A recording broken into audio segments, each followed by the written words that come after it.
It's another incredible day at the Black Bear Film Festival. Let me tell you, the films that we've had this year, amazing.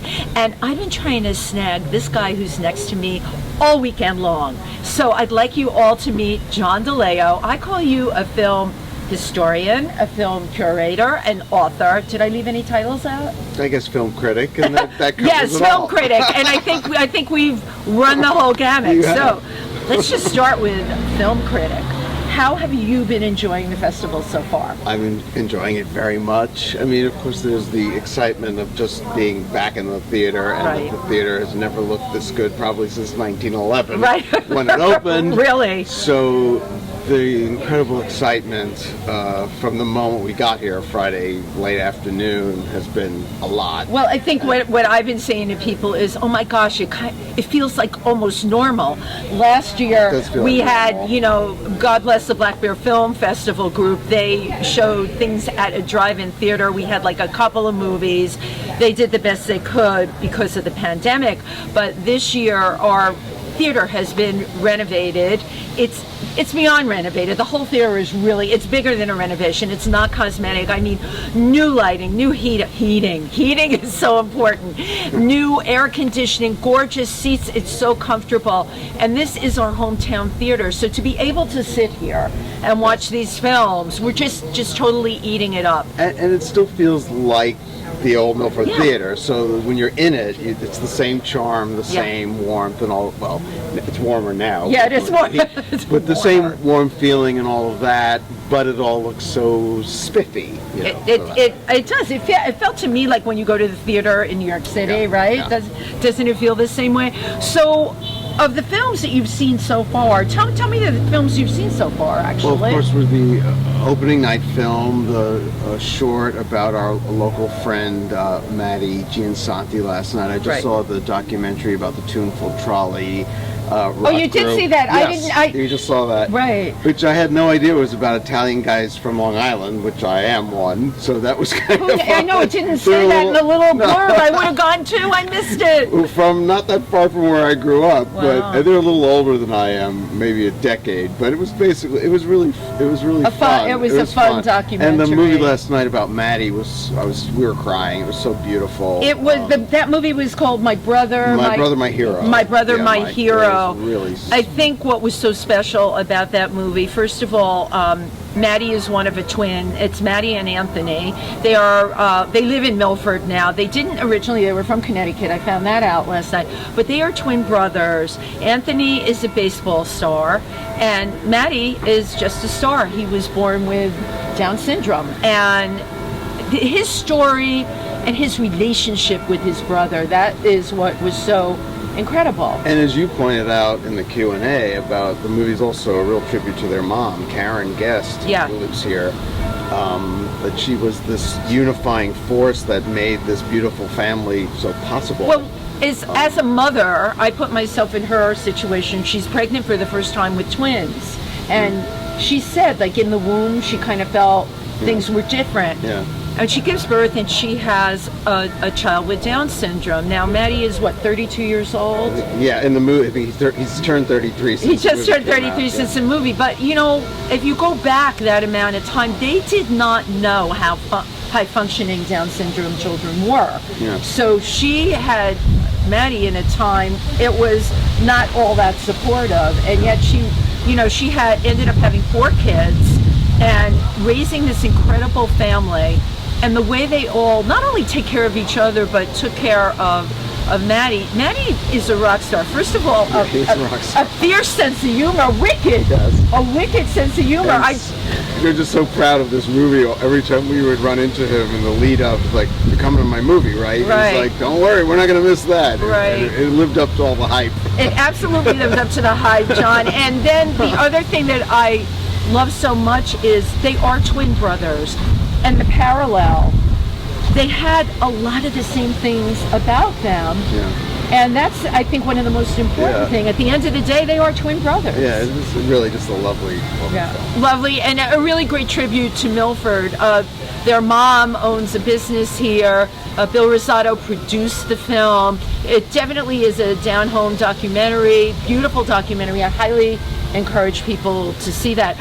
One of the documentaries that I also saw yesterday was the one about ALS. I didn't see that. I wouldn't make that one. So this person, his name was Addie, was, believe it or not, and is still alive, a huge activist, got stricken with ALS, a lawyer, and we watched his speech and mobility completely deteriorated, and yet he was out there campaigning for healthcare rights and not looking at pre-existing conditions in healthcare and calling out senators all over the country. Well, how did he do this?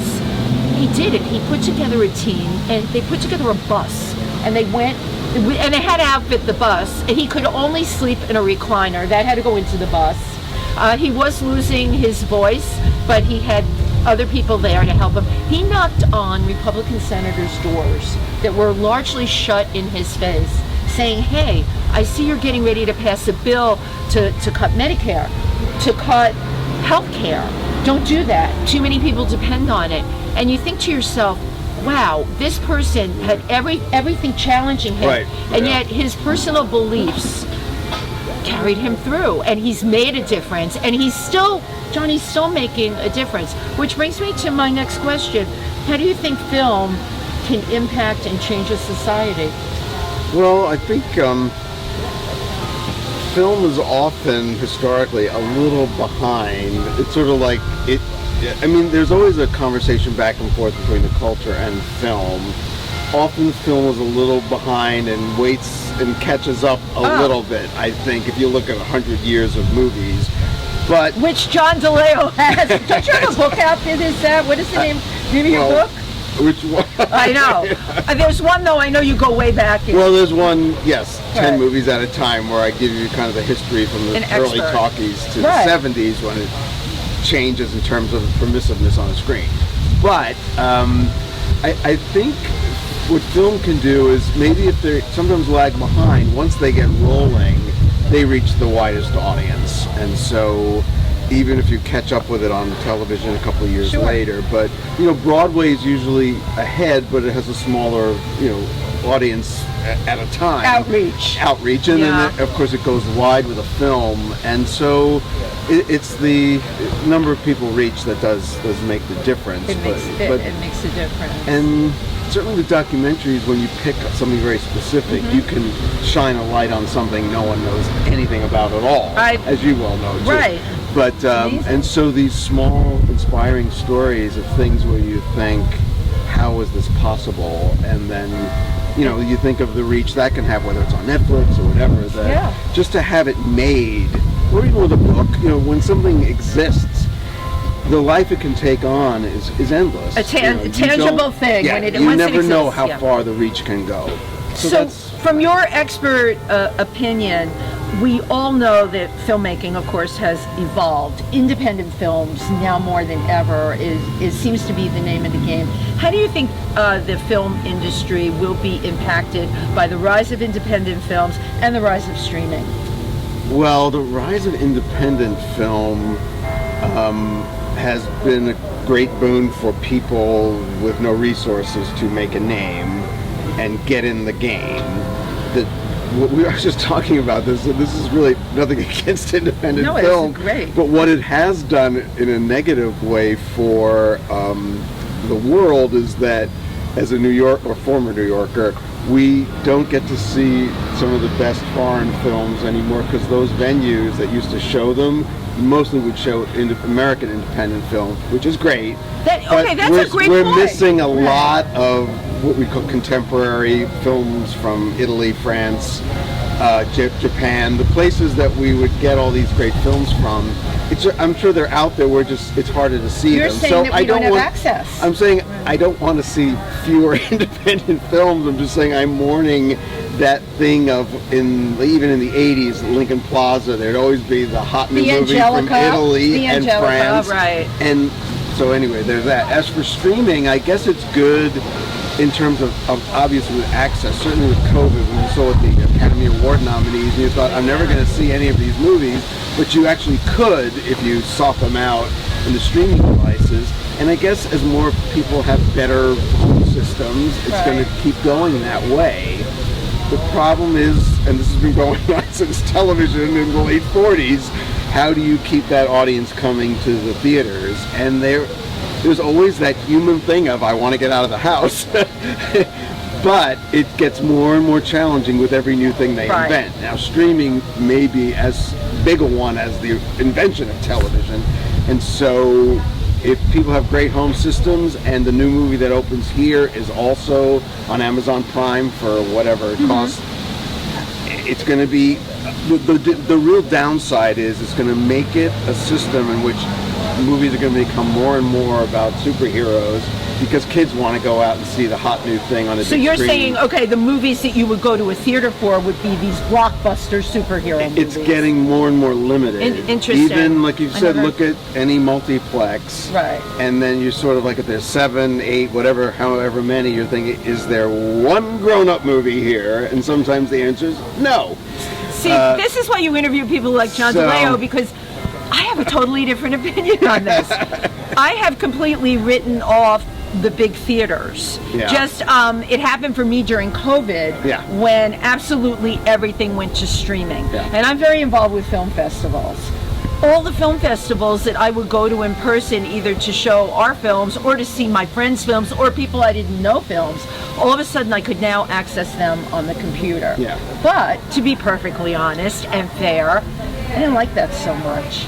What Black Bear has done for me, I'm like, oh my God, I'm back in a theater again. There's something, right, John, to be said. Yeah, there's nothing like sitting it. There's nothing and like it. You could say part of it is the communal element, but that's not the whole thing, because I'm just as happy as if I'm the only one in the theater. So I don't John care. Doesn't need another audience. Yeah, I don't really care. I don't need help with the laughs. I mean, I'm perfectly fine if I'm alone. In fact, I think I prefer it. But you see more when you're on a big screen. And, I mean, that's obvious. It's bigger, but I mean, it's experience. It stays in your brain if you've seen it on a big screen in a different way than if you've seen it on television. No matter how big, you just see more. You take more in the details. When you remember it, it comes back to you in a different way. And there's just no substitute for that. So I hope it never. I'm never going to avoid a movie theater.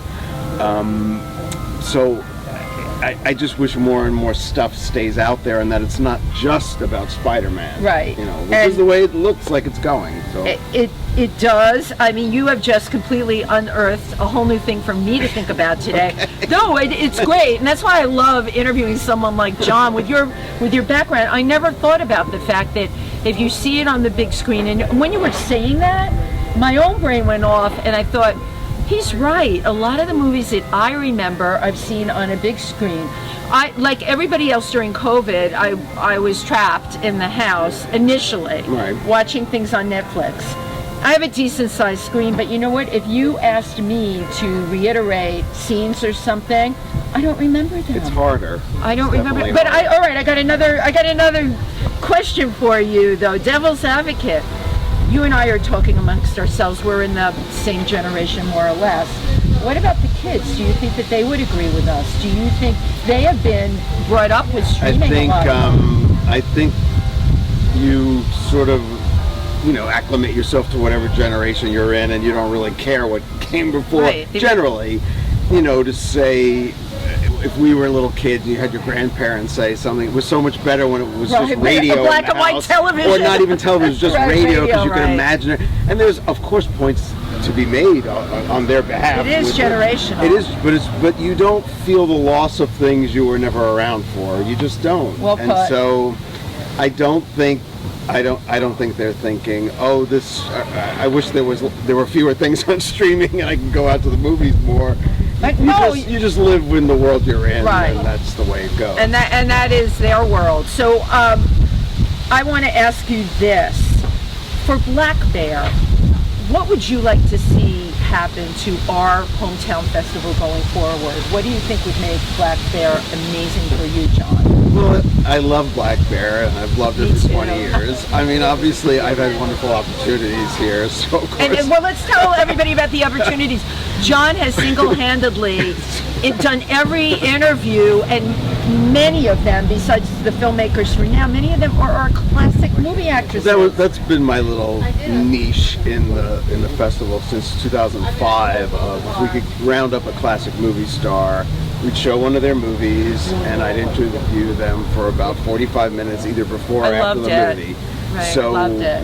The first one was Farley Granger, and then Arlene Dahl, and Tab Hunter, and Jane Powell, and Keir Delay, and Jane Alexander. March Champion. March Champion. There's more. Tab Hunter. So I mean, I've always loved. I had this incredible opportunity.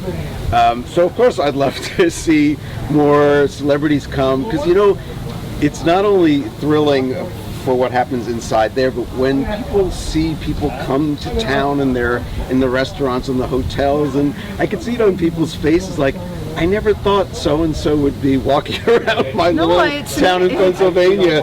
And they're always so happy when they're here, because the audience is so appreciative and loving, and talking about what they remember when they were teenagers. But we love that. And John, you and the way you present them with your Q&A and everything, it's like we can reach out and touch these people. Legacy, and you know this better than anyone because of your knowledge, legacy is everything. All the films we have now were built on the films of yesteryear. Sure. You can't erase history. Sure. And that's the thing I love about you. Your books are about the history. Yeah, they are. No, it's been wonderful, because they open up, and it's usually, there's always a moment in those interviews where you feel like the audience gets real quiet, because somebody on stage, shared something personal, and you feel like we're in a very special, unique moment that just happened, and we all shared it, and we're never going to forget it. No. So I of course would love to see more of that. So. And so would I. So okay. And you're going to be the person that does it. Onward and upward. We're looking forward to next year's festival. A blessing this year that we were actually able to have a festival, that we can see these terrific films. And John, before we get blown away by this rainstorm that's happening, what are you seeing today?